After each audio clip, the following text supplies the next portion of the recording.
Dandyland Studios. My name is Joey Helpish, and this is How to Song. And today we're going to talk about emotional music theory and the four chords.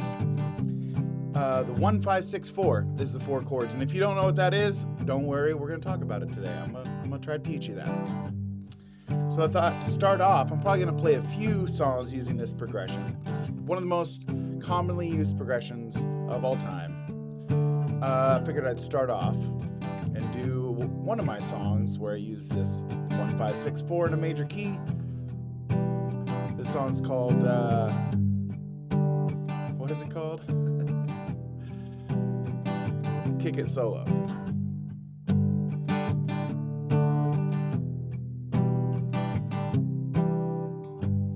So long, hello, we can kick it with lights down low. For we misunderstood, preferred a mouth like pouring wax on wood. Well, wake up, good night. Sometimes the middle, it just don't feel right. And if you need to know, we all got the same highs and lows. So hey, hey, hey, we ain't bothered if you don't go. Hey, hey, hey, it's okay to kick it so low. Hey, hey, hey, we ain't bothered if you don't go. Hey, hey, hey, it's okay to kick it so low. It's okay to kick it so low.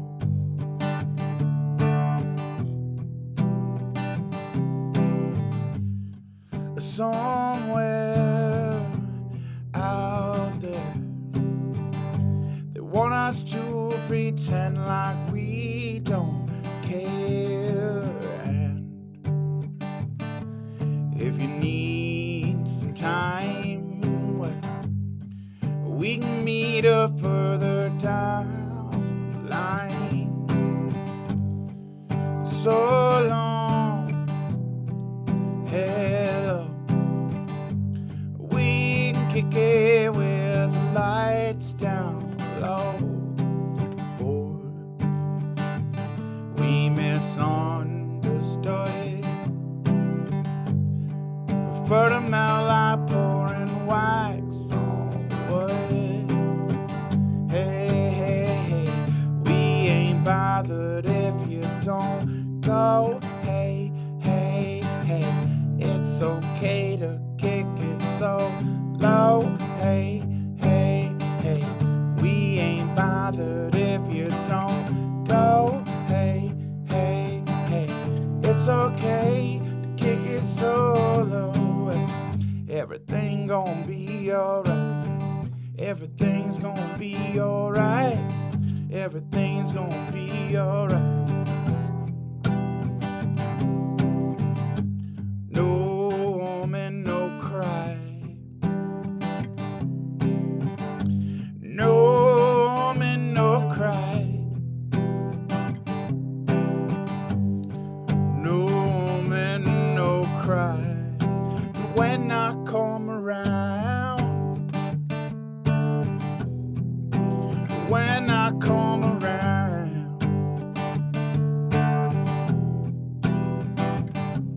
and I know I want to take me home.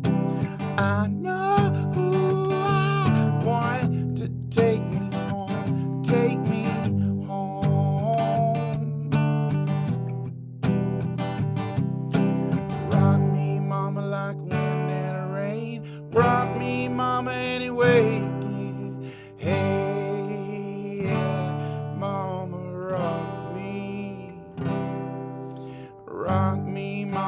like a southbound train. Rock me, mama, like a wind in the rain.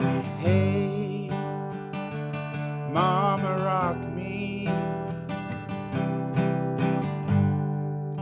And if we slow it down, just a small town girl living in a lonely world. She took the midnight train going anywhere. So many songs use this chord progression. So we're going to talk about it. Oh my gosh, shut up. Okay, so, okay, cool. Hello to BJ. Hello, Kirsten, Lady Helpish is in his house. And hello, Simone. If you're here, say hi. Okay, so that progression around Dandyland we call the empathy progression. And before we get into the whole emotional part, let me try to explain very quickly how we get to that progression using kind of traditional number-based music theory. There are 12 notes in traditional Western music theory. We're just going to call it music for right now, but there's actually several more notes if in like raga and different kinds of music, but we're going to be very European white dude centric today. So there are 12 notes, A through G, and everything has a sharp note except for E and B. So basically what that means, it's like pretty easy on the guitar, right? Because it's each fret is a note. So there are 12 notes until you get to one that sounds the same but higher or lower, depending on which direction you're going. So 1, 2, 3, 4, 5, 6, 7, 8, 9, 10, 11, 12, and then it starts over again. So this is E, F, F sharp, G, G sharp, A sharp, B has no sharp, C, C sharp, D, D sharp, and then E again. And then just the whole thing starts over again. So the major scale, and the major scale is called the major scale not because it's the opposite of the minor, that came later. Major as in a really fucking big deal. As in everything that you've heard other than probably Indian music and music around that region is based off of those 12 notes and how we get from those 12 notes to just 7. And how we get there is that each note we call a half step for some stupid reason. I don't know why. I think it's stupid. But that's what we call them. Each one of these is, why isn't it just a step? I don't know. Each one of these is a half step. So that means one note up is a half step and 2 notes up is a whole step. So if you've ever taken a beginning music theory class, hopefully you haven't, it's a waste of your time, but you'll hear this phrase, whole, half, whole, half. So that's 2 holes and a half, then 3 holes and a half. But what they don't say is you need to start with a root note. That's what key you're in. So in this case, I'm going to start with G. So then I need to go a whole step or 2 notes up, which is A, then whole, then half, then whole, then whole, then whole, and then half, and we're back at the root, which sounds like this. You've heard it before.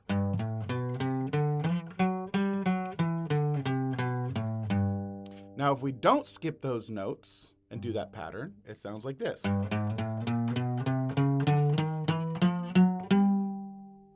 So that is how we get to that do, re, mi thing. A whole step, half step, whole step, whole step, whole step, half step.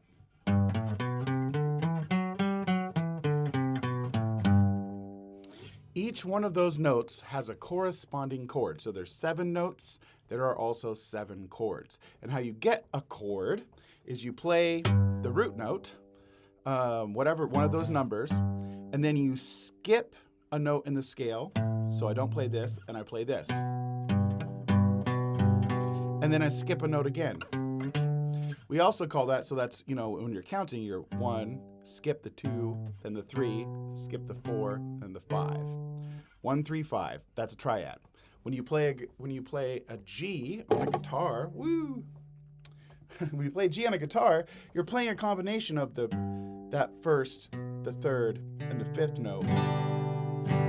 That's a chord. So I'm playing this note, and this note at the same time. And a guitar has strings that go higher, so I can play those same notes just an octave higher.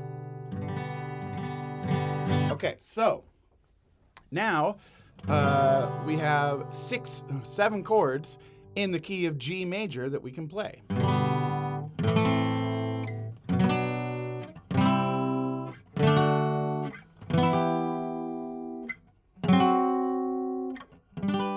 then back to the 1. So that's 1, which in this case is a G, but I could play it in a different key, like C, and it would be a C. And then the A minor, which if I was in C, it would be a D minor. And then a B minor, and then a C, a D, an E minor. And then that 7th guy, we just basically don't ever use it. It's used a lot in film scores and like classical music because it's used as a good transition chord. That word will come back up in a second.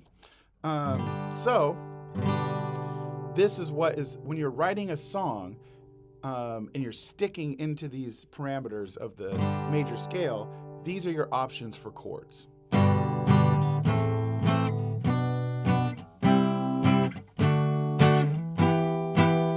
And then that's it, because the 7th chord we don't use. So we just have 6 chords that we use. And that 7th one is just kind of there. In traditional music theory, European music theory, each one of those positions in a scale, the 1 through 7, also has a mode. So if you root in one of those 7 notes, that's the mode that you're in. So traditionally, if I make the first chord the one home, the one that I start and end with, then I'm in Ionian mode. So I could do like a 1-4, and then I'd just be singing that same scale.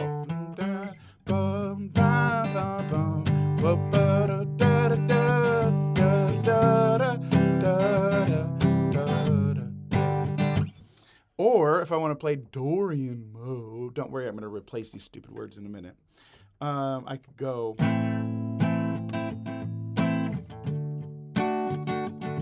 Still the same key, the same chords and the same notes. I'm just making the 2nd chord home.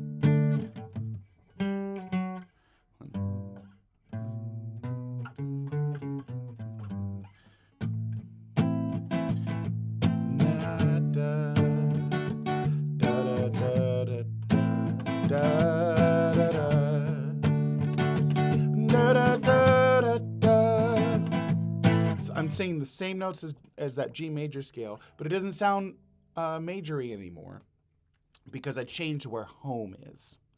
And then if I switch all the way and make home the 6th chord,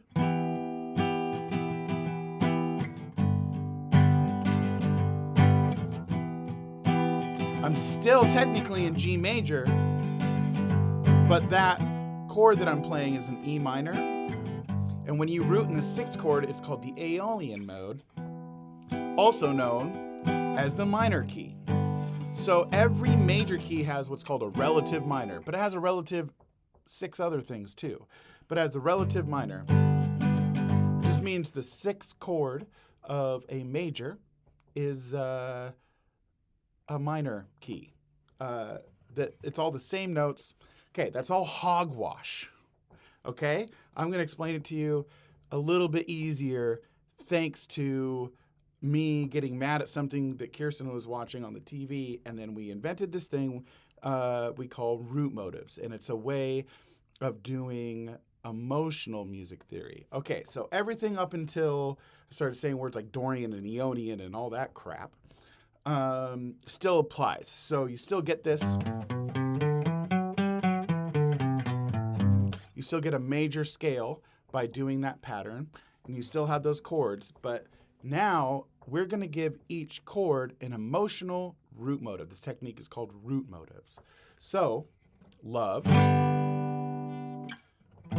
longing, sorrow, hope,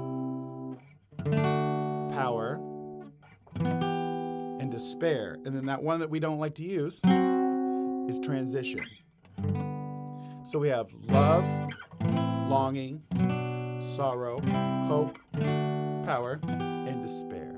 So instead of calling it the Ionian mode, when I make the first chord in that scale home, I'm rooted in love. And so now I'm going to play some love and hope.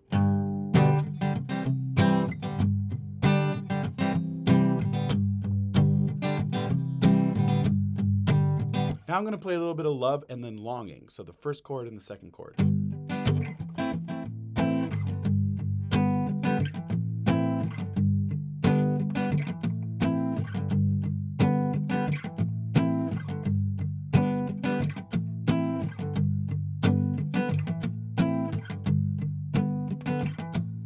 BJ, what's the issue? Okay, so...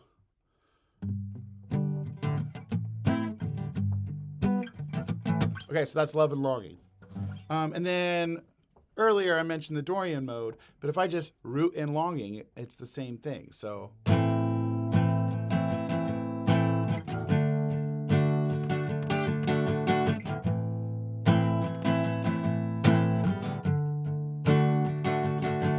Okay, so that's just a really quick version of root motives. So now let's talk about this progression that has been used so much. If you, when we're done here, I highly recommend you go to YouTube, you type in the 4 chords, and that's probably enough, or you can do the 4 chords by Axis of Awesome. And they do like a 7-minute song that's like every song that uses this progression. And that progression is the 1, the 5, the 6, and the 4. So that's love, power, despair, and hope. Love, power, despair, and hope. So this progression starts making its way into pop music around the 60s. And even before that, in the 40s and 50s, there was a version of this. Hi, UV. There was a version of this, but it didn't go in that order. Before that, in American music, we're mostly looking at 1-4-5 progressions. So that's just love, hope, and power. You've heard things with this all over the place. Just a straight 1-4-5. Wild thing, you make my heart, or Louie, Louie. Oh, yeah, we gotta go. But also you've heard like, well,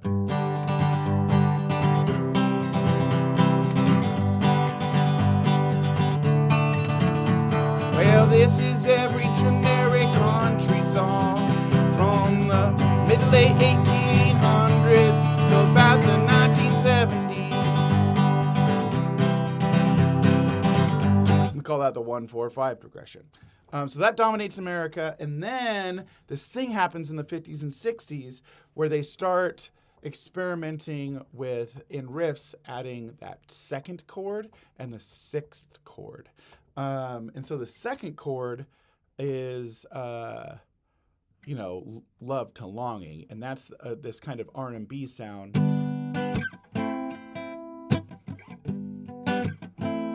That starts to, in Hawaii and a lot of in island music, that love longing thing is all over the place. We're not going to talk about the islands right now, but we're going to talk about the 60s when they started doing, instead of 1-5-6-4, they did 1-6-4-5, still using these 4 root motives. So the love, hope, power, and despair, but in different order. So it goes love, and then drops down to despair. And then hope.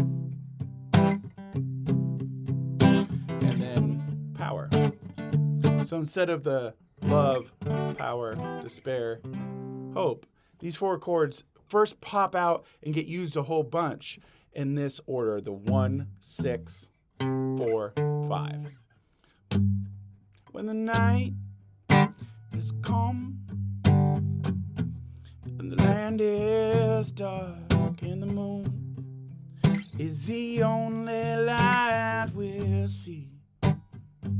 Or anything that's like do up, do up, do up, do up, do up, do up, do up, do up, do up, do up. So that really in the 50s and 60s is around a lot. And then it starts to pop up in a different order in the 60s, more and more in the 70s, way more in the 80s, and then in the 90s it just dominates everything. And that is, instead of going down, we go up.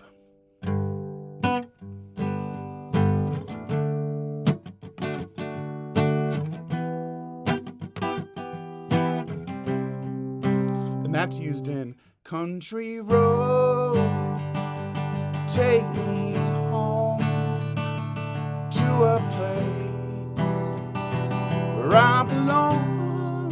In the 70s, it starts getting used all over the place. And so what's really interesting, and then like we were talking about before, it goes all the way up and just dominates the 90s. This 1, 5, 6, 4 progression. This love, power, despair, and hope. Oh, look at all you carroty warts showing up. Just to catch you up real quick. We did the whole music theory thing. If you want to go back, if you're curious about how we get to root motives, I just did that. So you can go back and watch it later. But we're dealing with the 1, 5, 6, 4 progression. That progression that just gets used in everything. And so I've kind of taken us through history of how we got from just using the 1, 4, 5. Then that 6 starts to happen in the 40s and 50s. And then it kind of settles into this pattern of the 1, 5, 6, 4, but we're not always going to start on the 1. So root motively, we also just went through all that stuff. Also, if you guys have a question, just type in question in all caps so I can pay attention. Otherwise, I'm ignoring things until I am done going through this, and then we'll do a proper Q&A at the end. So, so the 1, 5, 6, 4 is love, power, despair, and hope. And so here's what's really interesting is that until then, most of the music, especially more folky stuff, country stuff, is either really emotionally complex or it's just using the 1, 4, and the 5.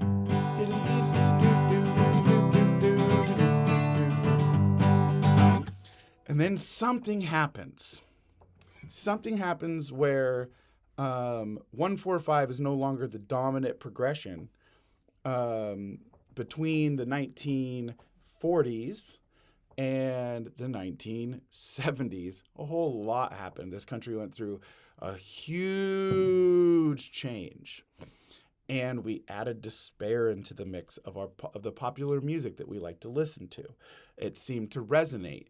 But what resonates even more, there's plenty of stuff that's rooted in despair, that's minor chords.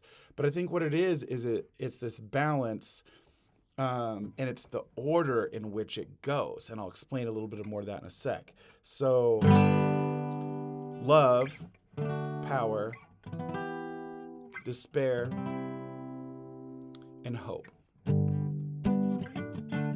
But what if we play the same pattern, but we just start somewhere else? They do this in the 60s and 70s, where they start on the 5, but it's still 5, 6, 4, 1, 5, 6, 4, 1. But they're starting in power, going to despair, then going to hope and resolving on love.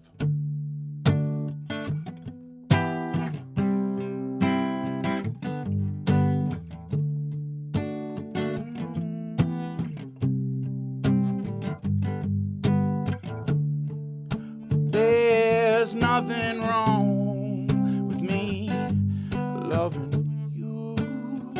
basically like most of the sexy songs from the 60s and 70s. Let's get it on. Oh, I said when I get that feeling, I mean sexual healing. So for me, here's when I discovered this. I was playing in a band that played a lot. And we had these weekly gigs all over Portland. And we started doing sexual healing, and then would go to Let's Get It On. And then I told the drummer, I was like, hey, stop. And then come back in on the last chord and start the whole thing over. And so, and then we would go into, I remember when we used to sing. Da da da da da da da da. And we went through a whole bunch of songs using that progression. And then the next week, I was like, hey, so do that again, but on the minor. And then,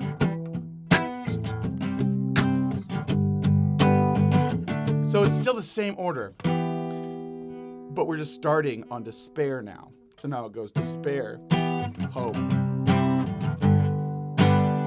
Hi, BJ. Love, and then power.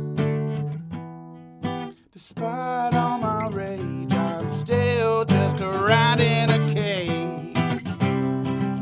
Someone once said, what is, or,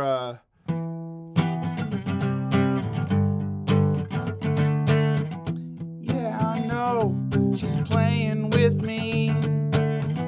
That's okay, 'cause I got no self-esteem. Oh, hey, yeah. You get the point. It's a whole bunch of 90s songs. The question is, why? And so once we started messing around with the root motives, one of the first things that I just got really fascinated with is, okay, so if we look at music theory emotionally, that each chord's position in a scale has this emotional root motive. It will make you feel things. Then why is that order so resonant? I believe what happened is that the human condition changed. And the human condition changed throughout the 50s, 60s, and 70s. And from the 70s until pretty recently, we're going through change right now, by the way. Spoiler alert. Tell you about what's going on in music right now and why it shows that there's a huge change happening. But what happened is that the human condition really started resonating with love into power, into despair, resolving on hope. Starting in love, and going to power, and then just touching despair.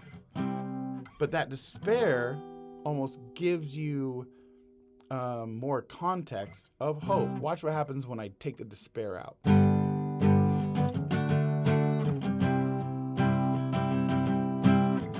So that last chord, watch what happens when I put despair back in. That last chord is going to stand out a lot more.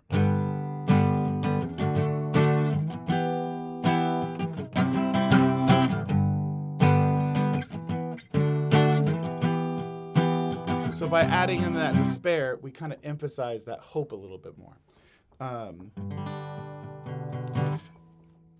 And for some people, they will resonate, they will be rooted in love, and they're going to write a song like that, like this.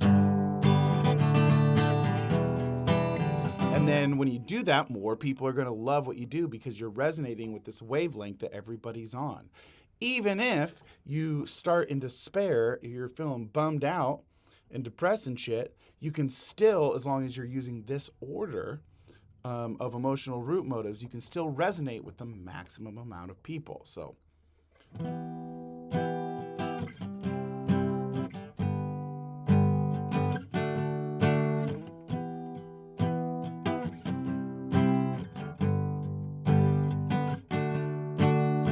So I just find that, and it's same thing with like anything else.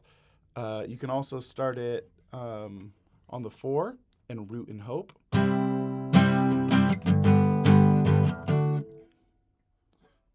we go.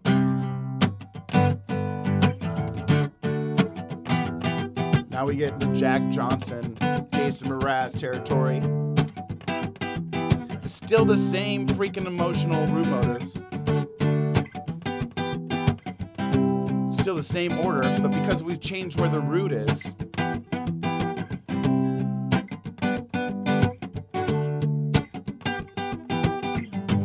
Okay. Now, I will open it up for any questions while I kind of finish this thing up. So just make sure you say question, and I'll try to answer your question. Okay, so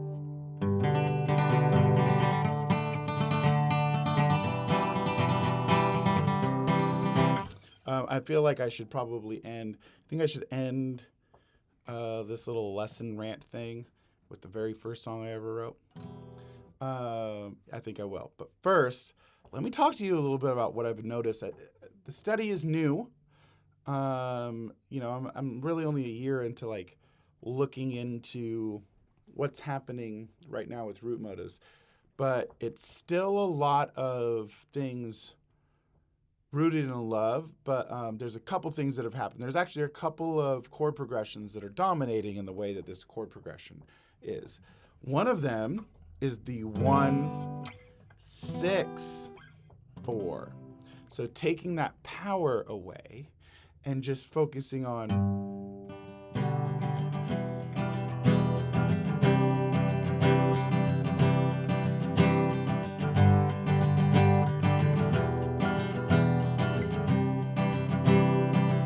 so this starts happening in the 90s where we kind of take the power away. But then there's another thing, branch from this 1, 5, 6, 4, which is the 1, 5, 6.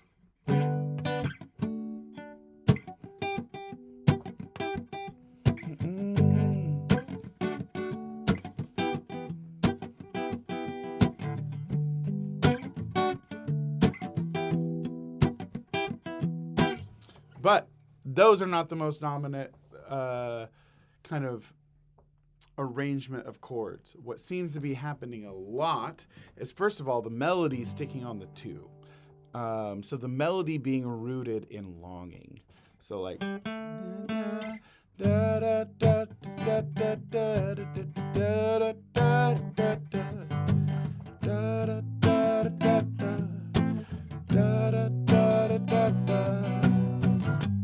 okay, but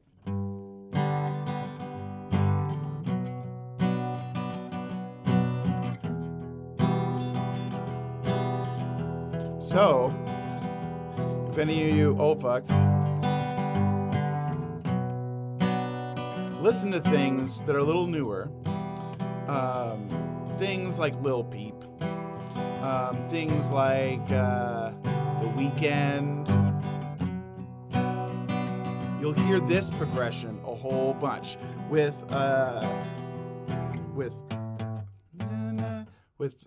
melodies that start on the 2.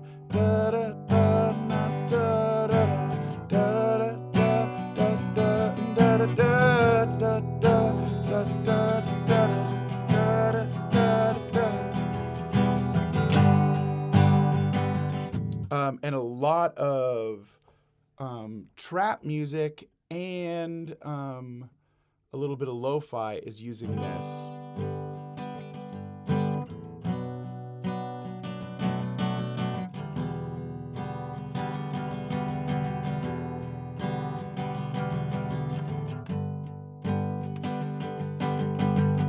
The root motives are love, sorrow, and despair.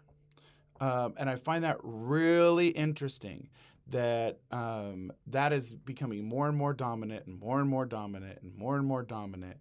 And then there are variations on that, but you will find a lot of 1, 3, 6 progressions in modern pop music. Melanie Martinez uses it a lot. And most definitely around that era, or around that concept, lives Billie Eilish.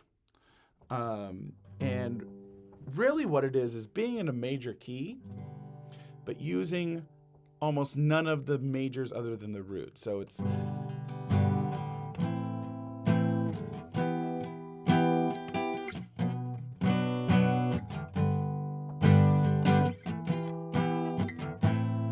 almost avoiding the whole thing.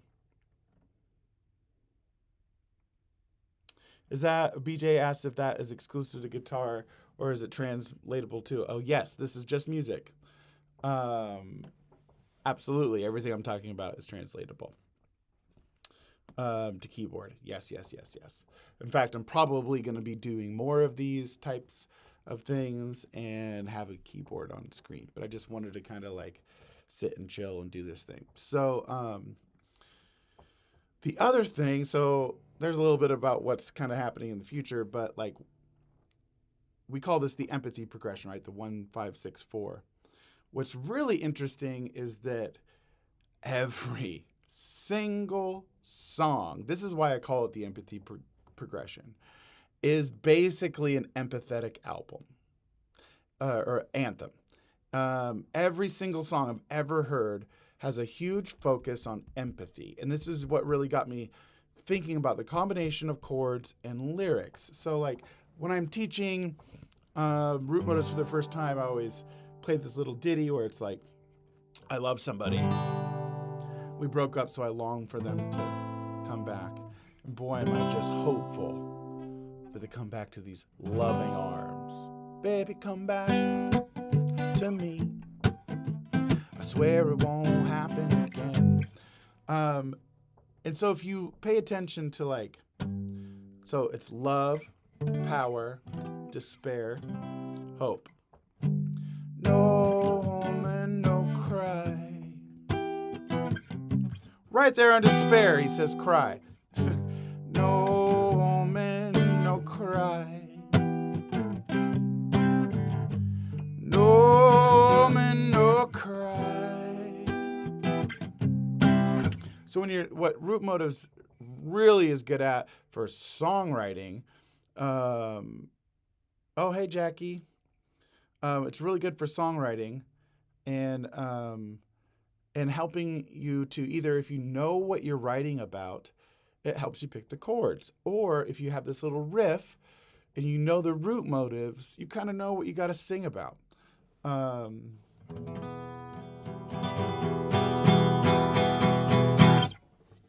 Oh, the one thing I don't like about doing it just like raw on the Mac, like I'm doing today, is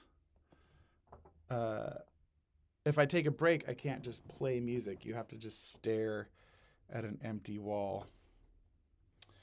So I'm just going to do something really meta.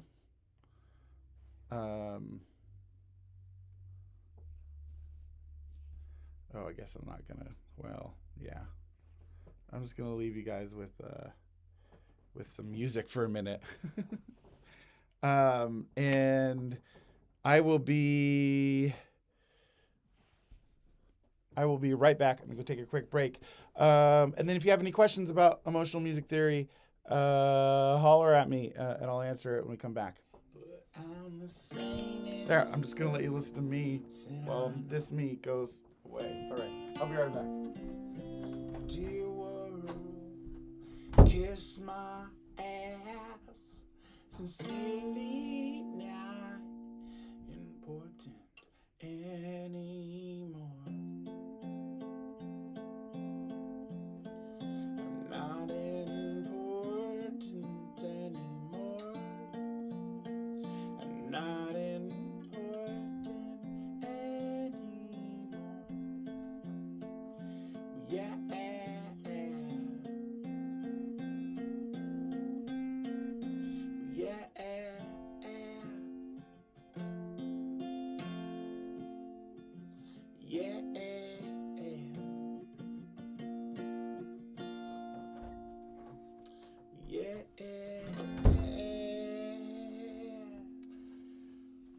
Okay, me.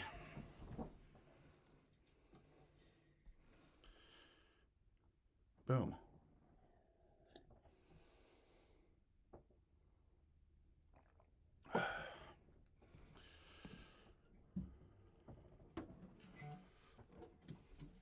Okay.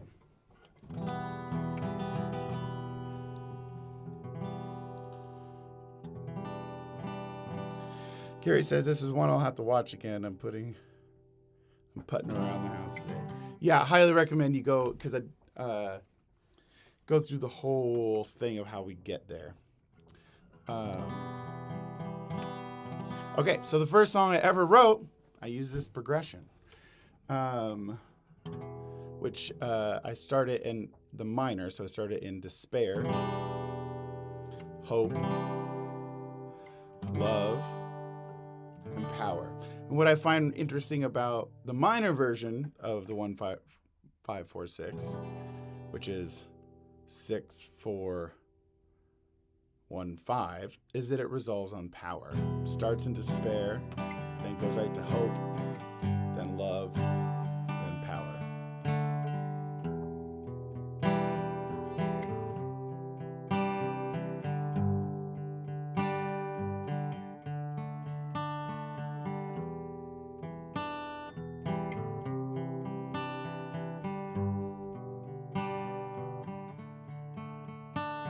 And if you have any questions or comments about the music theory stuff, speak now or forever shut the hell up. Or don't shut the hell up. Ask me anytime. Send me a message. Anyway, I wrote this song when I was 12.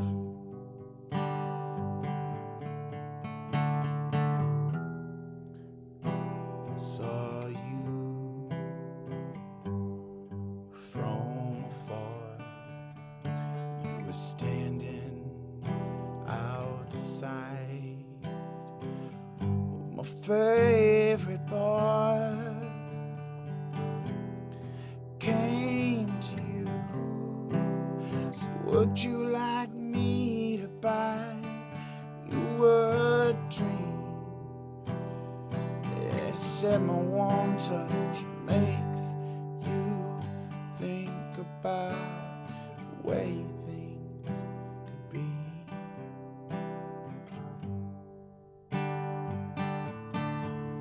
Said I was thinking about my drinking, we could give it a whirl. I was thinking, despite my drinking, we could give it a whirl. Come along, toxic me. Come along, we will see. Maybe things will stay different, things will stay the same. Hey, who knows? We're the only ones to blame.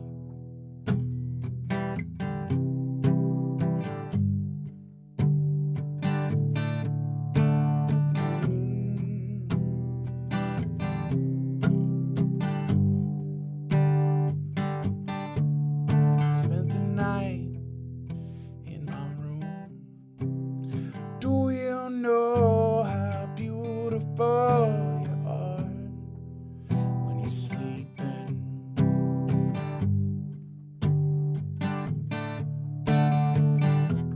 Your soft white skin makes me feel like I don't deserve something so perfect. Damn it. Perfect. When you woke up, I smiled to you and said, I was thinking, despite my drinking, we could give it a whirl. I said I was thinking, despite my drinking, we could give it a whirl. Come along, the toxic me. Come along, we will see. Things will stay different, things will stay the same.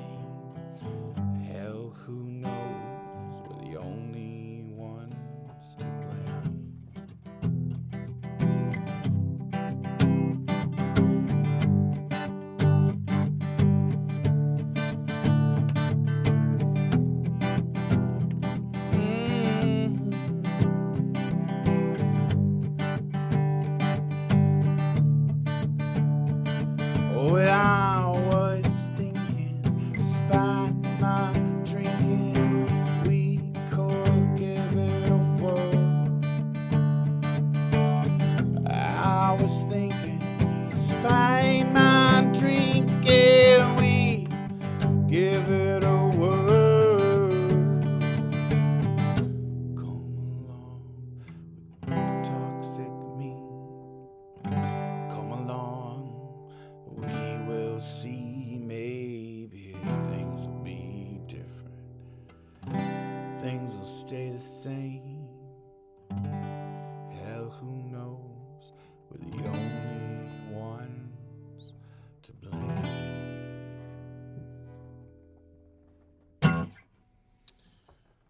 Possibly, we have enough time for me to do one more of my songs using this progression. That's was my attempt at writing the best breakup song of all time. Okay.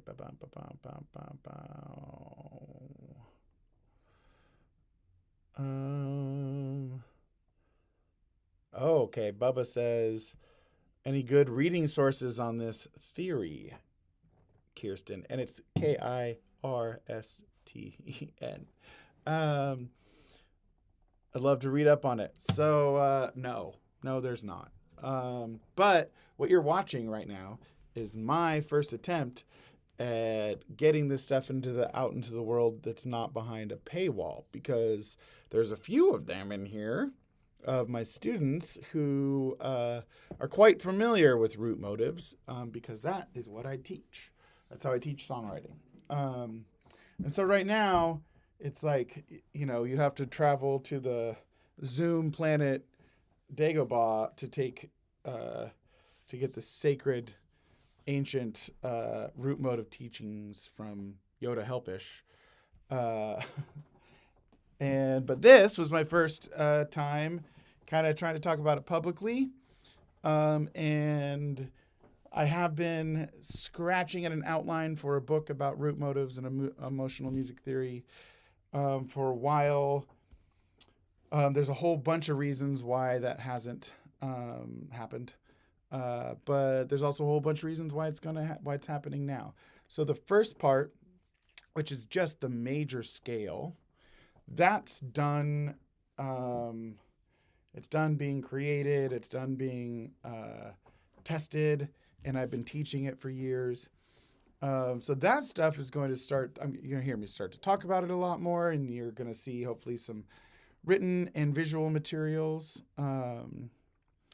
Thank you, Yuvi. Yuvi's one of my students, and he uses root motives, and you should check out his music. He's about to drop his fourth album in a year. And he makes self-deprecating neurotic hip hop. All of you carrots are going to, and you warts especially, are going to love Yak Zoo. So look up Yak Zoo. And also, I'm working on finishing up eventually someday this week an album I did with UV and Dusty Bubbles, who are both students of mine, called Garage Bandits, that we made in GarageBand over the internets. And all that stuff is all about, it was really cool to make because it's all about imposter syndrome and all the stuff that I try to, and perfectionism and stuff. Question, much of music in the last few decades is primarily, this is good, primarily rhythmic based. How does it fit into this theory? Okay, so this is what I was talking about. I just sort of mentioned it, that the first, basically the folk music version is ready to go out into the world, and the pop version. But then there is all these other things. Also, there's 4 parts of kind of the Dandyland method that we use to teach songs, and chords is one of them. Melody is one of them. And rhythm is one of them, like BPMs and that kind of stuff. But there was a time when it was more rhythmically based before now, which is a lot of African and Native American and more ancient music where people are uh, more working in order to be alive instead of living in order to make awesome work. That changed, thousands of years ago, and then our music changed. But yeah, recently it's been a lot more rhythmic based, but it's still okay. So bass music, for instance, um, it's more chakra type. I hate woo woo stuff, but the chakra part where like your root chakra, that's the bass. Then you get up into the heart and the throat, that's guitar and singing, and flute and that kind of stuff is like up here.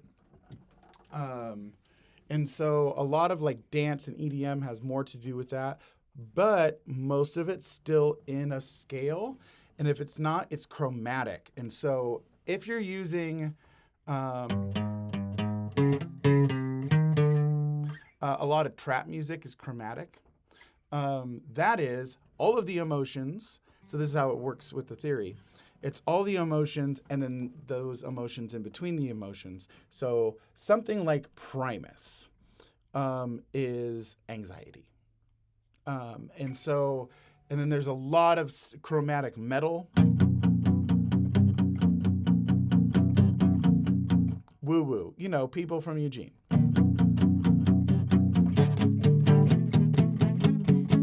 So how that kind of stuff fits in is that it is anxious.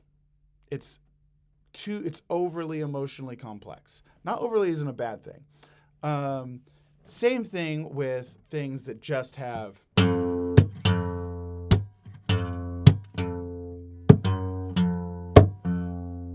and then just a bunch of rhythm over it, right? That's emotionally simple. So that's really, and usually, like if it's in a minor key and you only got a couple notes, maybe only one or two chords, it's rooted in despair, but all of the emotional complexity is taken away. Same thing with rock music, so just power chords. It's a little more nuanced and complicated to talk about because a 1-4-5 in a rock song is not love, hope, and power. It's the root of those without the emotional complexity, the third note in each chord. It's just the root. And so it takes away the emotional complexity.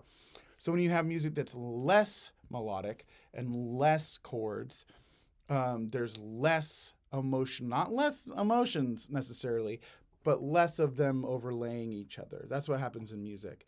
And so, and you can see this in like dance music, in like when I grew up in like the late 90s and the early 2000s, all that stuff was like the least emotionally complex you could be, the better.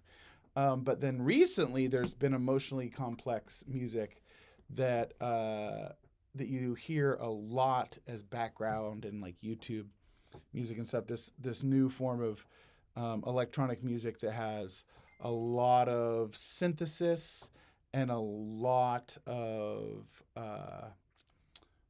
chords. And then the other thing that makes things emotionally complex is things like sevens and twos and sus5s and da da da. You're adding more emotional complexity to the music. And so if it's more rhythmically based, it's going to be, and meaning less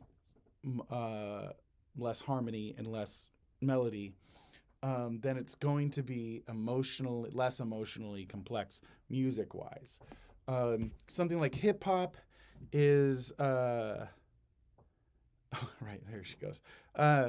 Something like hip hop might have less chords and stuff, but it still usually has chords, right? But the emotional complexity gets out of the way, so you just listen to the words, so that can come through, and maybe they can affect you more with the words than the music. So especially in hip hop, when you hear music that's like very sparse, That's on purpose so that you're just focusing on the lyricist. And he's taking you for the ride, or she's taking you for the ride, and that is all about this connection and less about all of this. And okay, so I think I don't know if I answered your question, but I definitely said a bunch of words after it. It's the woo-woo stuff that gave birth. Yeah, Kirsten said I was listening to music at 444 hertz and 528 hertz, which are said to be the vibrations of love. Joey said, fuck that, music is relative.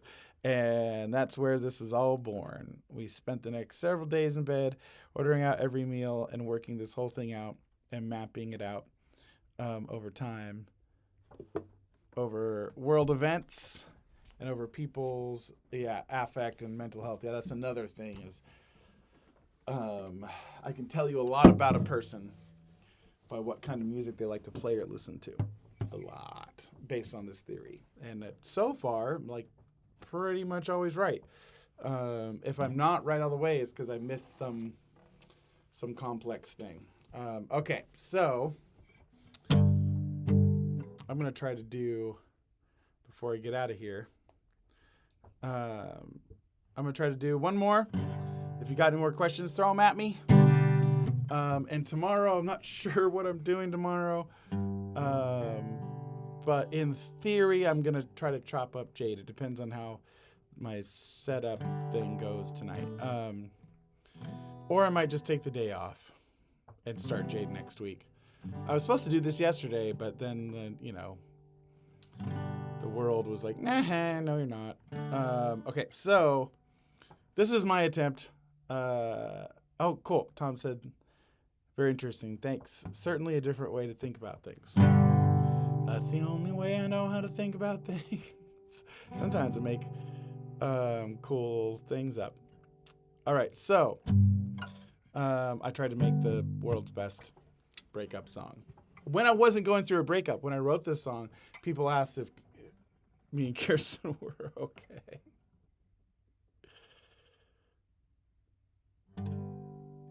Wait, please preface this piece with your theory. This song, okay, so it's longer suspended chords, and it's the same progression we're talking about. 1, 5, 6, 4, or love, power, despair, and hope.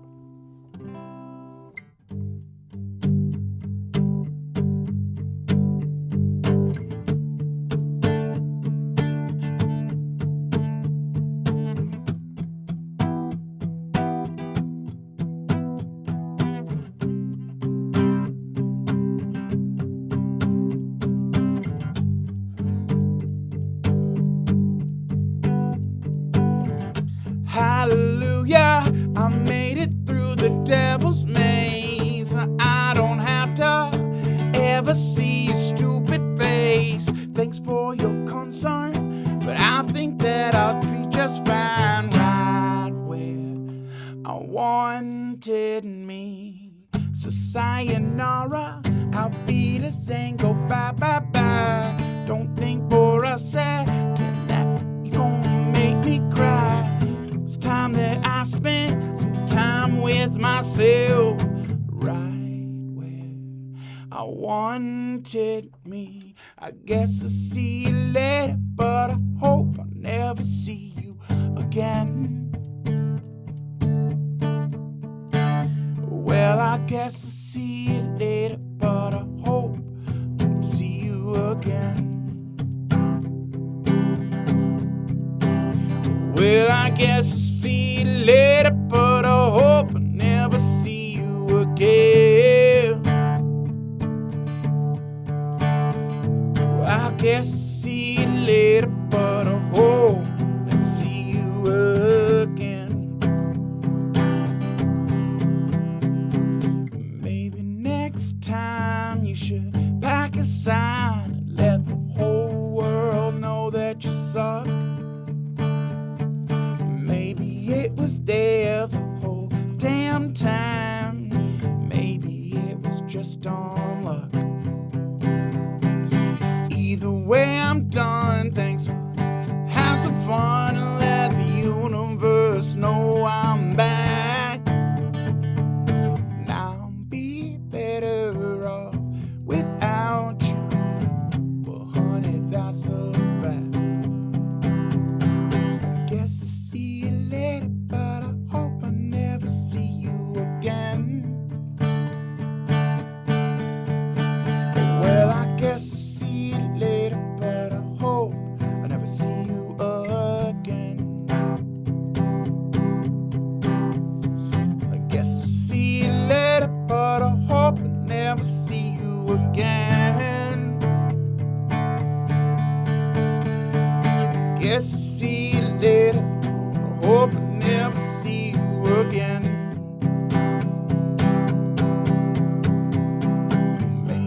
suck. Maybe next time you should pack a sign. Let the whole world know that you suck. Maybe next time you should pack a sign. Let the whole world know that you suck. Maybe next time you should pack a sign. Let the whole world know that you suck. You suck.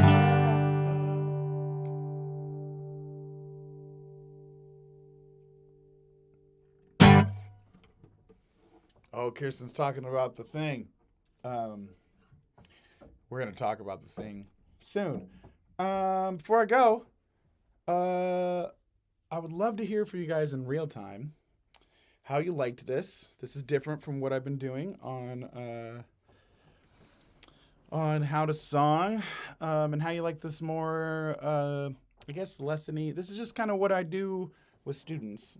And I wanted to try doing it with y'all. So, thanks, Bubba. And thank you, Tom. And thank you, BJ.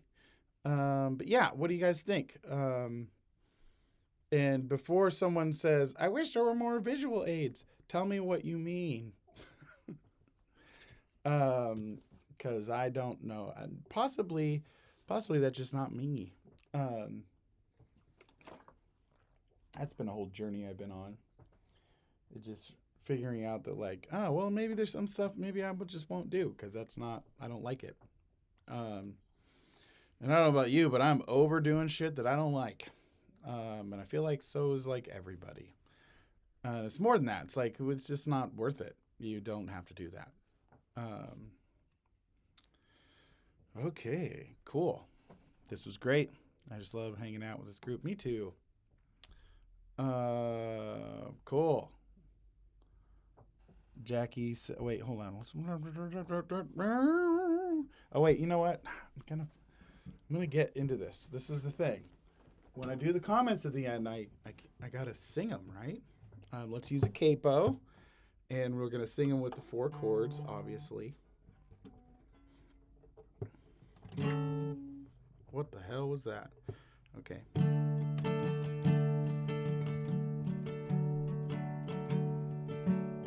Well, Bubba said, Joey, this is good stuff. My curiosity is piqued. And Kirsten said this was great. And I just love hanging out with this group.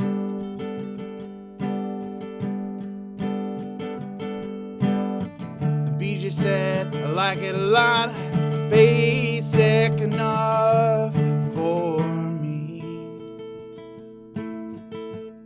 And Jackie said it's great, Joey, and I like going back and hearing again. Plus I like your visual setup in terms of the black background and lighting.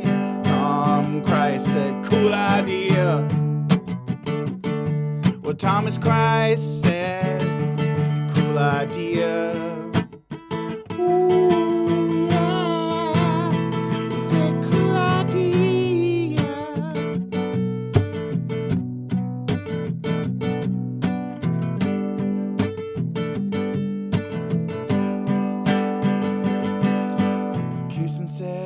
The best chart to explain all of this is a keyboard. Bubba said, I'm all over this tonal personification. There is a ton to unpack here. Kirsten said, gosh, Bubba, yes, so much to unpack here. And Thomas Christ said, cool idea. Oh, and Thomas Christ said, cool idea. And Jackie Shannon Holler said, you are so damn talented. Jackie Shannon Holler said, you You are so damn talented. Jackie Shannon Hollis said, you are so talented. Jackie Shannon Hollis said, you're so damn talented. Thanks for hanging out with me today. This was a pretty cool way to do a show.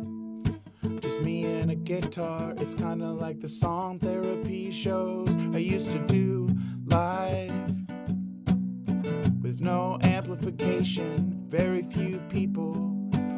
BJ used to come to those, it was cool before goddamn motherfucking coronavirus fucked up all the shits and basically defecated on our lives. And it was full of peanuts and runny. I know that's gross, but so is coronavirus. Anyway, I'm probably gonna do more stuff like this, where I just hang out with my guitar and probably tell you stories and make up songs. Maybe help you to realize you should be writing more songs. Oh yeah, that's right. Before I go, I want to challenge everybody that is watching this. Even if you've done it before, write a 1564 song. Write a 1564 song. If you don't know how to figure that out, just play G and D and E minor and C. That's G and D and E minor and C. I'm looking at you, Tom Christ. Thomas Christ should write a 1564 song. So should Bubba and BJ and Kirsten and Jackie and Pete Johns. And maybe Jade is taking a shit while she's listening to this. She should write a 1564 song. Basically, if you don't write a 1564 song sometime this week, you're fucking dead to me. If you don't write a 1564 song, I'm talking to you. UV.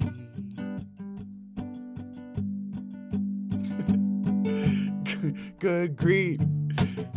Is Joey just gonna go on forever making stuff up? Basically, yeah, I love this stuff and I enjoy doing this so much. It's kinda hard for me to quit doing it.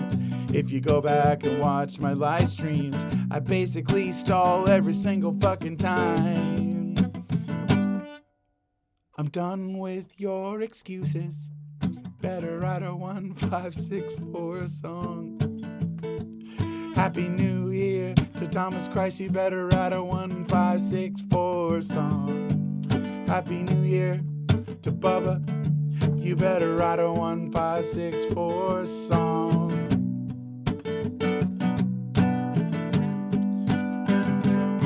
And by the way, you probably thought I was gonna be done, but I just thought of something. How come there are no New Year's Eve songs? I'm going to write one right, or I'm going to make up one right now. Well, it's New Year's Eve. Thankfully, the stupid fucking year is over.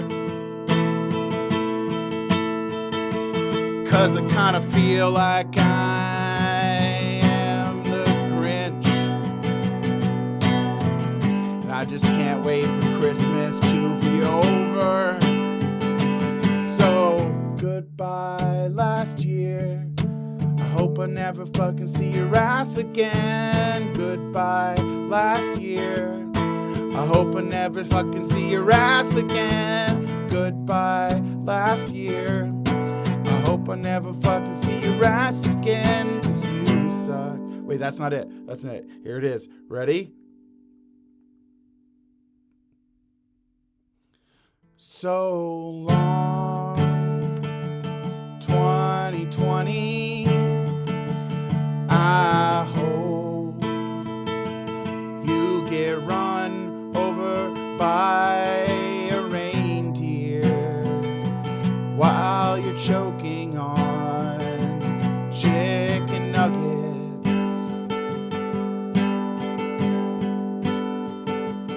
So long, 2020. You're like that friend at the party that no one invited, but you drank all the booze, and now you're boning the hostess's husband in the bathroom. Kiss my ass, 2020. Kiss my ass. There are plenty other years I will remember fondly, but not you. Fuck you, 2020. Okay, that's all I got. All right, I love you guys. Hugs and wishes. Have a dandy day. And stuff.